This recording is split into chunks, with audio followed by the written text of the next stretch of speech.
Hello everyone, this is Aisha and welcome to our 43rd Kotlin tutorial, and in this tutorial I'll be talking about the infix notation in Kotlin programming language, and then we will talk about how you can use the infix notation to call the function, to call user defined function.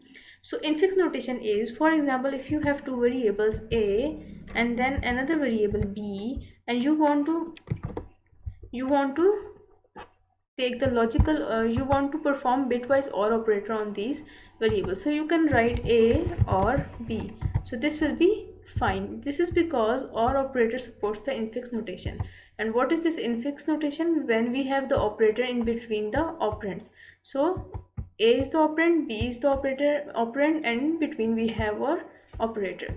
So now let's create a variable a of boolean data type which holds true, and then another variable, for example b, which holds false. Now print line, and inside the parameters I'm going to use a or b. So this bitwise OR operator supports the infix notation or infix function call. So when we are writing this a or b, it actually means a, then dot, and then the OR function, and then inside the parameters b. So this is a comment. Now this OR supports infix notation, so we can write a or b and there will be no error. Internally this OR operator will call a dot the OR method or the OR function, and then inside the parameter we will have b. So the result of this function, this line, will be the result of a or b, which is true. So in OR operator, if any of the operand is true, the result will be true. So now let's print this.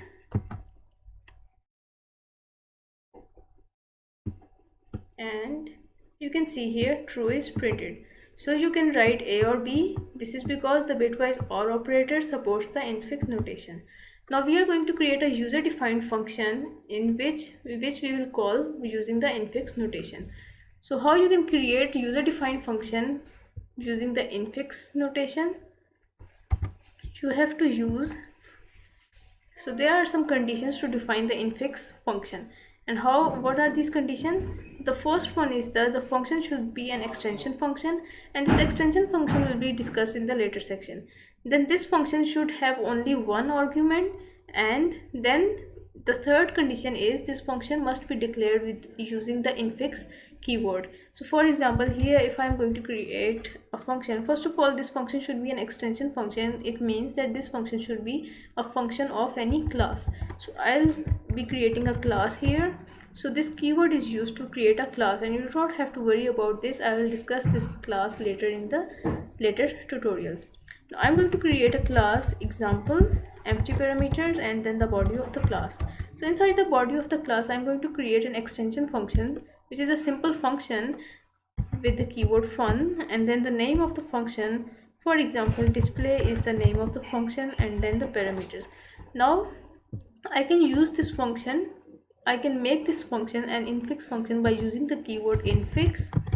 And the second condition was this function should have at least one, this function should have only one parameter. So I can write r, for example r is a variable of integer data type, and then the body of the function. So inside the body of the function I'm going to use a while loop. For this I have to create a variable j, the counter variable. So inside the while loop I'm going to have a simple condition: when j is smaller than 5, the loop should terminate. So inside the body of this loop I will have a print line statement, and I'm going to print the values of j in each iteration, and then j plus plus. So now in the main function you have to call this infix function. And how you can call the functions or methods of the class? By using the object, by creating an object for this class. So how you can create an object? You have to use the var keyword, and then the name of the object, for example obj, and then equal sign, and then the name of the class, and next time. So now I can use this object to call my infix function obj and then you have to use the dot operator. You had to use the dot operator to call the functions of any function, any class. But now when you are using the infix notation, you do not have to use this or dot operator and using display or etc. You simply have to use the name of the object and then the name of the method, and inside we will have our parameter r. We have to pass the value for this r. So I'm going to pass, for example, 4. Now we have used the infix notation to call this infix function. So infix notation is when we have the operator in between and operands on the sides. Now let's run this program and you will have the values of j printed. Now here we have the values of j: 0, 1, 2, 3, 4. So what we did, we have used a class, we have created a class. Inside the class we have a function with the infix notation. We have used this infix keyword and we have created an infix function.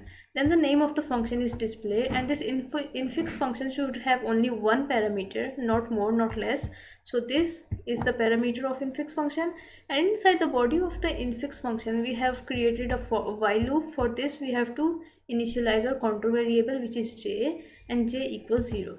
So the loop will be terminated when j becomes 5 and then we have the print line statement to print the values of j, and j is incremented and so on. So guys, that's it for this tutorial. Thank you guys for watching the video, and I'll see you in the next tutorial.